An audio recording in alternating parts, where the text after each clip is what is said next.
Hello friends, welcome back to my YouTube channel Arzo Studies. So today in this video I'm going to tell you about the concessions and the exemptions given to the special children in the board examinations. So let's get started. तो देखिए, अगर आप एक KVS और NVS special educator का interview देने जा रहे हैं तो आपके दिमाग में क्वेश्चन जरूर से आया होगा कि जैसे बच्चों के एग्जामिनेशंस होते हैं तो एक जनरल यानी कि न्यूरोटिपिकल चाइल्ड है और एक स्पेशल बच्चा है उसी क्लास में, लेट सपोज 6th या 7th स्टैंडर्ड में, या फिर 9th 10th भी होती है बोर्ड एग्जामिनेशन की हम बात करते हैं तो बच्चा किस तरीके से पास करेगा, क्योंकि अगर देखा जाए तो बच्चे को तो डिफिकल्टीज होंगी। तो उस टाइम पे बोर्ड और आरबीडब्ल्यूडी एक्ट 2016 जो है उसने इन बच्चों के लिए बहुत सारे कंसेशंस दिए हुए हैं। आइए हम उनकी बात करते हैं जो कि आपके इंटरव्यू में बहुत हेल्प करेंगे। तो फर्स्ट नंबर पे होता है स्क्राइब या रीडर। तो इन बच्चों को स्क्राइब या रीडर दिया जाता है। लेट सपोज किसी बच्चे को दिख नहीं रहा है, वो बच्चा वीआई है, तो उसके लिए स्क्राइब दिया जाएगा।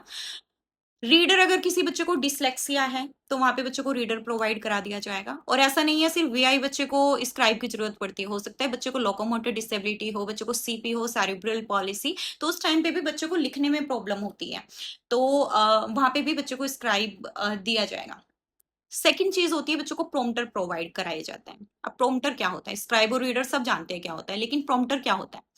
प्रोम्प्टर होता है बच्चों का ध्यान भटकने से रोकना। क्योंकि आपने देखा होगा जो ऑटिस्टिक बच्चे होते हैं, ऑटिस्टिक बच्चे हैं या एडीएचडी बच्चा है तो उनका अटेंशन नहीं होता है, तो वो बार बार भटक जाते हैं, या फिर एक ऑटिस्टिक बच्चा है तो वो अपने में खो जाता है, तो उस टाइम पे उन्हें क्या कराया जाता है, प्रोम्प्टर प्रोवाइड कराया जाता है जो हेल्प करता है बच्चे को चीजें वापस ट्रैक पे लाने की, यानी कि वो बार बार खोए नहीं, उन्हें वापस से याद दिलाने के लिए आपको ये करना है। तो वो प्रॉपर स्टेप्स के साथ उन्हें बीच बीच में उनका जो डाइवर्ट होता है ध्यान, तो उसे वो खत्म करते हैं।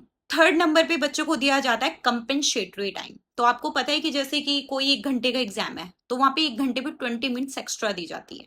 और जैसे कि बोर्ड एग्जाम 3 आवर्स का होता है तो वहां पे 3 पे काउंट कर लीजिए आप, 1 घंटे पे 20 मिनट मिलती है, 2 पे 40 मिनट और 3 घंटे पे आपको 60 मिनट्स मिलेगी। यानी कि जनरल बच्चा अगर एक चीज के लिए 3 घंटा मिलता है तो इन्हें वहां पे मिलता है 60 मिनट्स एक्स्ट्रा, यानी कि 4 घंटे मिलेंगे बच्चे को। उसके बाद होता है रिलैक्सेशन ऑफ सब्जेक्ट। तो आपने जनरली देखा होगा 9th 10th में, 11th में तो आपकी चॉइस होती है, लेकिन 9th 10th में आपकी चॉइस नहीं होती है। हाँ, आप एडिशनल लगा सकते हैं बट बाकी आपकी चॉइसेस नहीं होती है सब्जेक्ट में। तो वहां पे बच्चे को क्या कराया जाता है, वहां पे बच्चे को सब्जेक्ट रिलैक्सेशन दे दिया जाता है इन बच्चे को, कि जैसे कि सब्जेक्ट साइंस और मैथमेटिक्स इनके लिए बहुत ज्यादा डिफिकल्टी इन्हें आ रही है पढ़ने में, तो इनके लिए हो जाता है रिलैक्स कर देते हैं, वहां पे रिलैक्सेशन दे देते हैं। तो वहां पे इन्हें म्यूजिक, पेंटिंग, ये सारे सब्जेक्ट्स दे देते हैं, तो ये वहां पे एक रिलैक्सेशन इन बच्चों को मिल जाता है। आगे जो हम रिलैक्सेशन की बात करते हैं नेक्स्ट नंबर पे, वो होता है कि बैरियर फ्री एनवायरनमेंट, यानी किसी बच्चे को कोई व्हील चेयर पे है या कैसे है तो उन्हें उनके लिए नीचे एक अलग से रूम दे दिया जाएगा, उन्हें ऊपर जाने की जरूरत नहीं पड़ेगी। और ये सब मिलता कब है, कैसे पता लगता है? तो आपको पता होगा हर एक स्पेशल बच्चे की यूडी आईडी होती है। जब बच्चे की यूडी आईडी जनरेट हो जाती है उसके बाद क्या होता है, जब 9th का एलओसी होता है, लिस्ट ऑफ कैंडिडेट्स बनती है, यानी कि 9th के टाइम पे जो बोर्ड का रजिस्ट्रेशन कराना होता है उसी टाइम पे वहां पे ऑप्शन आता है CWSN का, कि whether the child is CWSN और नॉट। तो वहां पे आपको फिल करना होता है और जोन सी कैटेगरी होती है उसी के अकॉर्डिंग जो भी आपको चाहिए होता है वो प्रोवाइड करा देते हैं। साथ में बच्चे की ये भी चॉइस होती है कि वो अपने नॉन को भी लेके जा सकता है एज ए स्क्राइबर, तो वहां पे वो उसे अपने नोन को लेके जा सकता है, बशर्ते वो उनसे एक क्लास छोटा हो। जैसे बच्चा 10th में है तो बच्चा 9th में हो तो वो लेके जा सकता है। तो आजकल बहुत सारी फ्लेक्सिबिलिटी इन चीजों में आ चुकी है, तो इनके लिए भी बोर्ड एग्जाम पास करना कोई बड़ी बात नहीं है। और इन बच्चों में स्ट्रेंथ इनकी बहुत होती है, ऐसा नहीं होता है कि ये बच्चे पीछे हैं।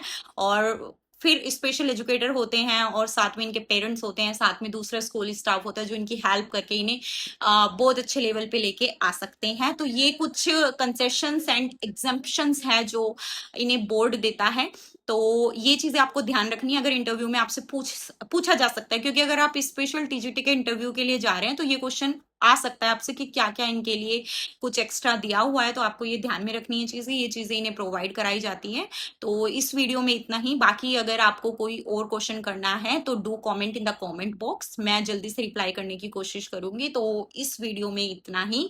नेक्स्ट वीडियो में मिलते हैं नेक्स्ट क्वेश्चन और नेक्स्ट टॉपिक के साथ। तो तब तक के लिए वीडियो को लाइक करें, शेयर करें और चैनल को सब्सक्राइब जरूर करें।